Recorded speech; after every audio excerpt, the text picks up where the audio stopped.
Southern style stewed chicken with a dry roux. Let me show you how we did it.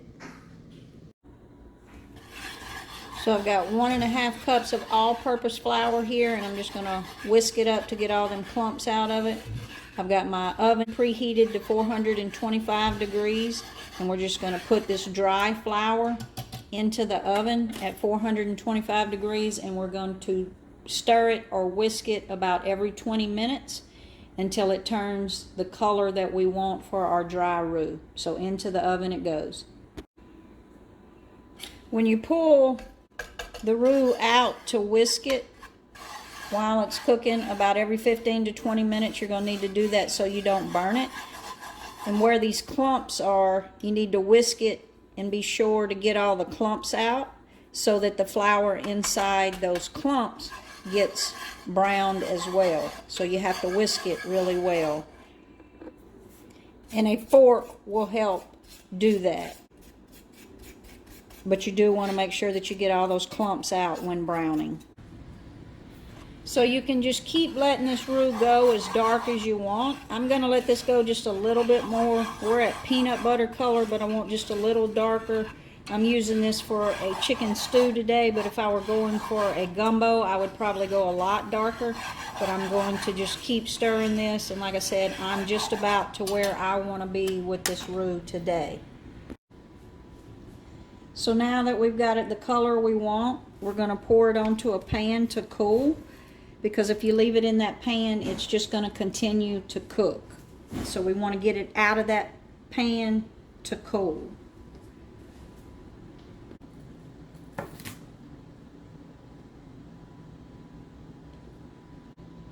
So we're going to prep our vegetables. I've got 2 carrots, 2 stalks of celery, a head of garlic, 1 onion, and about 1/4 of a bell pepper. Let's get them chopped up. Now let's prep the rest of the ingredients. So we're going to break down this chicken. I'm doing a chicken stew today, but it's a good money saver to buy whole chickens. So we're just going to go through this kind of quickly. Chickens have a natural fat line like you can see there, but I'm going to start by cutting this off. And you see right where that skin is, and my knife is not sharp by any means. I could not find my knife sharpener.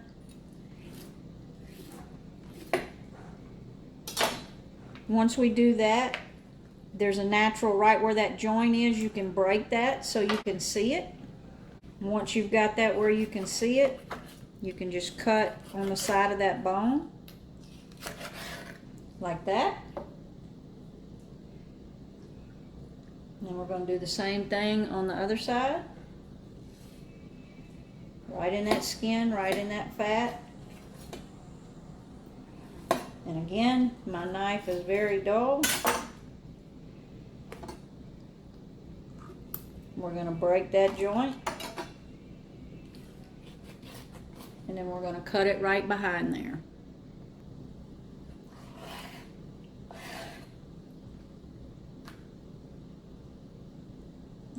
Flip him over. And we're going to go with the wing. And you can get some of that breast meat with the wing if you like, depending on how what you're doing with it. You see that wing right there? I'm going to do the same thing with the other one.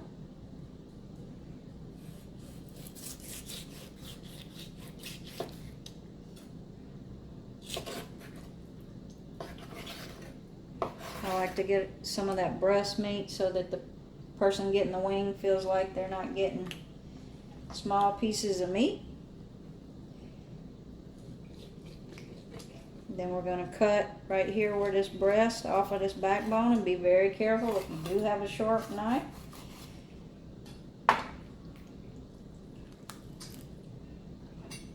And most of the time you can just break that backbone. We're not going to throw that backbone away. We're going to actually make some broth with that.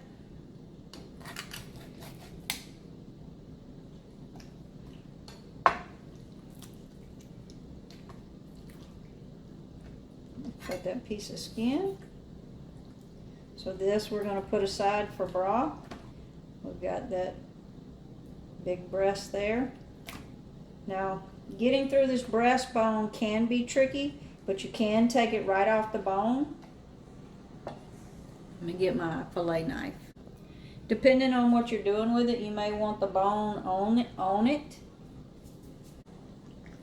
But you can just run your knife along these bones and take that breast off of the bone. And then again, the meat that you have left on that bone can go with the broth as well. And all you have to do is follow the bone. You can see there, all I did was follow the bone. Be extremely careful. You don't want to cut yourself, so go slow.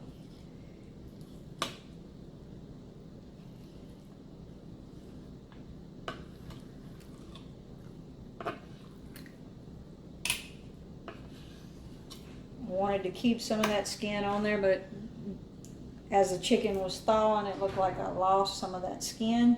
But you see, and we're going to do the same thing on the other side. Just go right along that bone.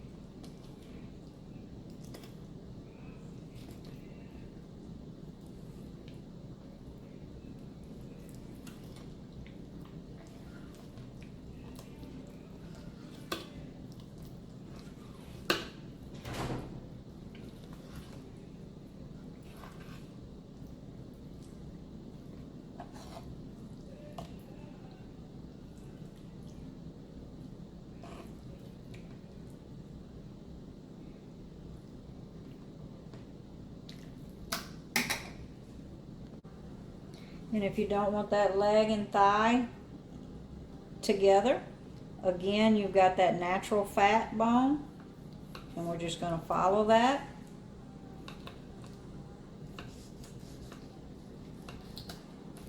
And it cuts right through. And there you have it separated.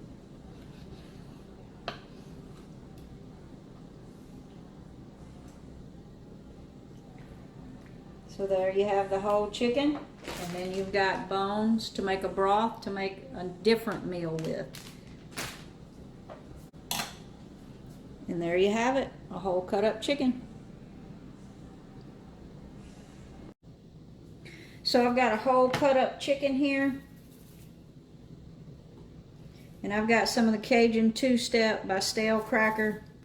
That's what I'm going to use for the seasoning. You could season this with some poultry seasoning, just salt and pepper, however you want to season it.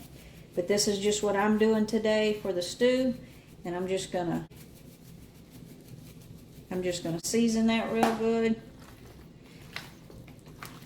And I'm gonna mix it all around, and I'm gonna show you this little trick here. Usually when you dredge chicken or meats in flour, you get it everywhere. This is just if you have one of these fish battering gadgets, this just makes life a lot easier with the flour. So I've got 1 cup of all-purpose flour here. May not need all of it, so I'm going to put about 3/4 of a cup in there. And I'm going to put just a little bit of salt on top of that flour because the flour's not seasoned.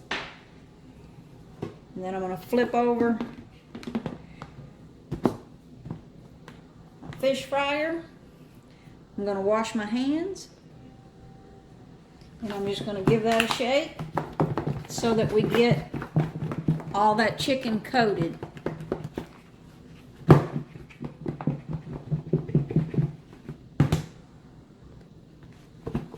So let's take a look.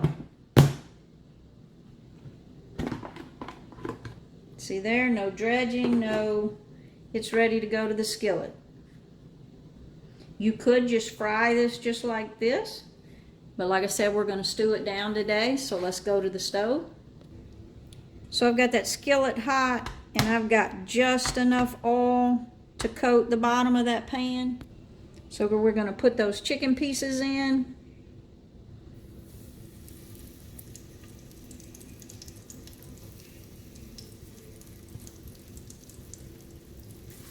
And we're just looking to get some color on it.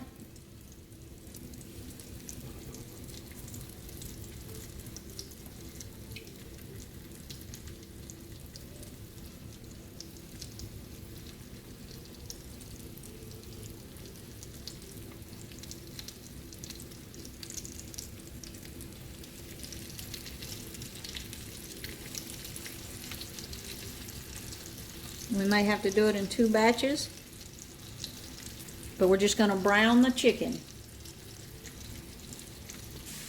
So our roux has cooled, and I got it into the jar, and of course you're going to make a mess when you do that. I use the little funnel thing that I use when I'm canning to get it into the jar.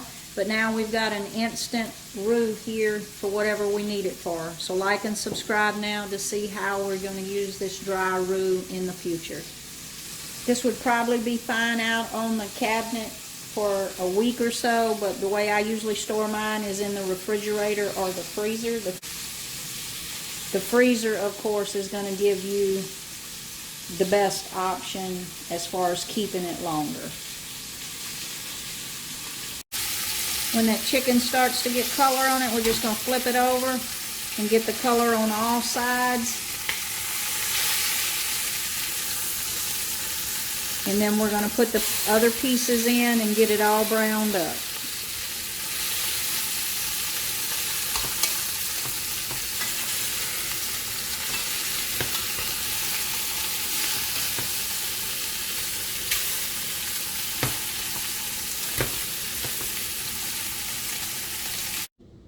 So once we've got all that chicken brown, we're going to make sure we still have a little bit of oil in that skillet. And we're going to go right in with all those vegetables we prepped earlier. We're going to add some salt to those vegetables. And some pepper.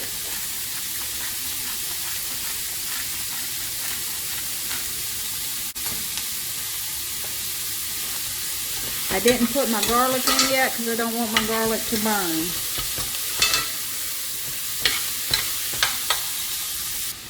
And I'm just going to let all these cook down for about 5 minutes or so because I do want them to wilt down and get some color and start building that flavor for that stew.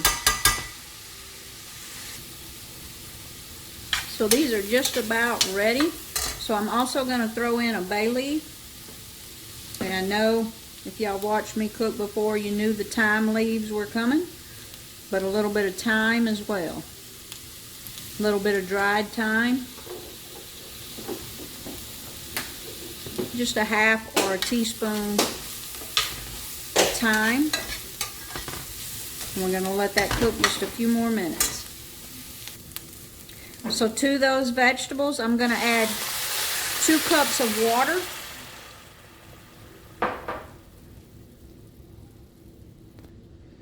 And then what I'm going to do is I've got about 1/4 cup of a dry roux here. Either check out that video or I'll link the video on the back end of this video. But this is a dry roux without any oil. And I'm just going to whisk this in to that water.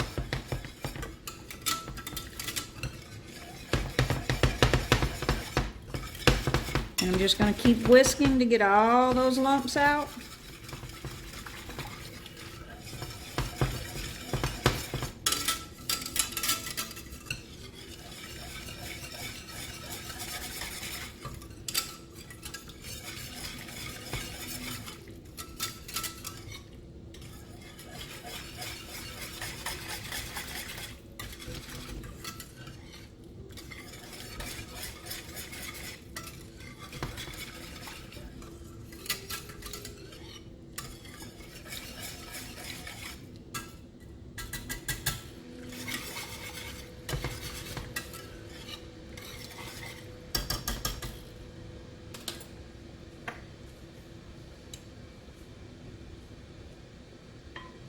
And then I'm going to add 1 cup of chicken stock. This is a homemade chicken stock. Check out that video as well.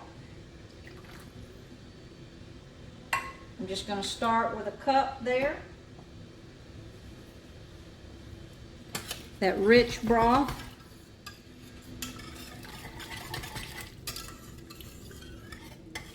And we're just going to bring this up to a simmer. And while we're waiting on that to come up to a simmer, we're going to put those chicken pieces right back in that pan.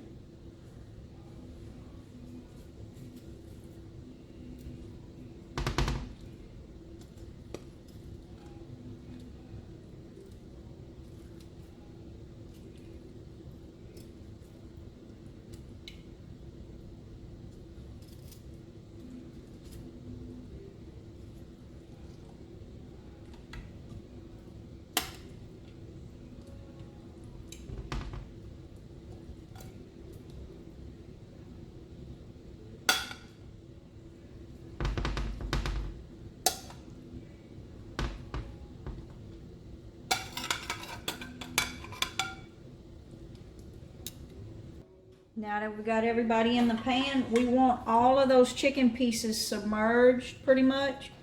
So I'm gonna add another cup of chicken stock. So that was 2 cups of water and 2 cups of chicken stock, but you just have to add, it depends on the size of your chicken, but you just pretty much want those chicken pieces barely submerged in the liquid. I'm just going to give everything a little shake just to get all them spices and everything just like we like it. I cannot tell you how amazing that smells, but we're going to put that lid on there. And what I want is just a very low simmer. And we're just going to let that chicken go for at least 30 minutes. We're just going to let that chicken cook and get happy in that hot tub. So I see that I forgot my garlic. I should have put the garlic in when I put the bay leaves and thyme in, but no worries. I'm just going to go ahead and dump that garlic in there. But in a normal world, you would want to put that in when you put the bay leaves and the thyme. And that was about 3 cloves of garlic.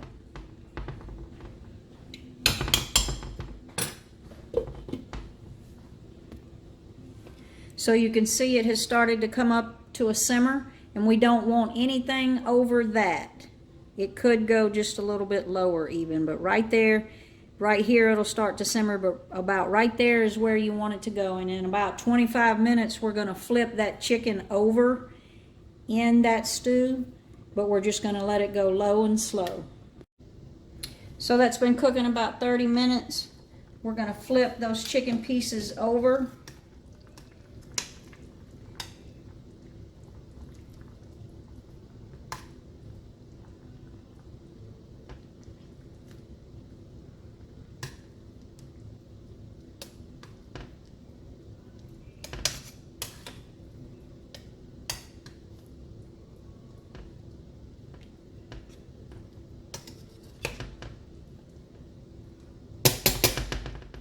And we're going to let it cook for another 30 minutes. So it's been cooking about 30 more minutes. So I'm going to take that lid off. We're going to flip it one more time. I just put the rice on, and we're just going to let it sit here and simmer until the rice is done. And you can see it's just going to be falling off the bone. We've got that gravy from that stock.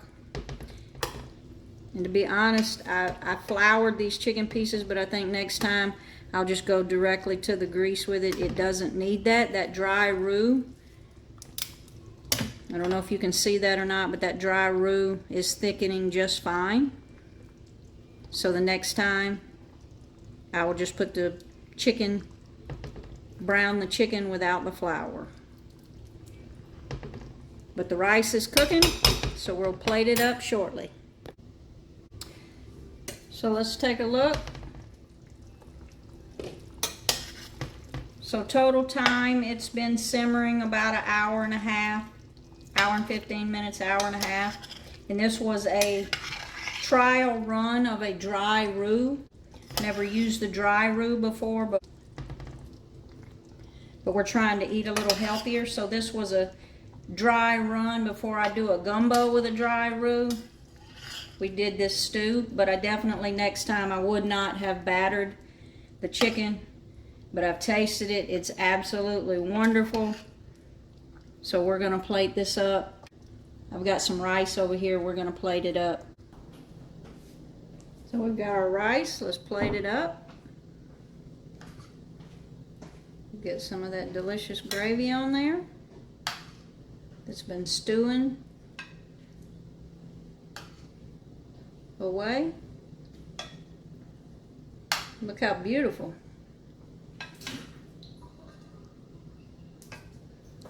Like and subscribe now to see more. Whole chicken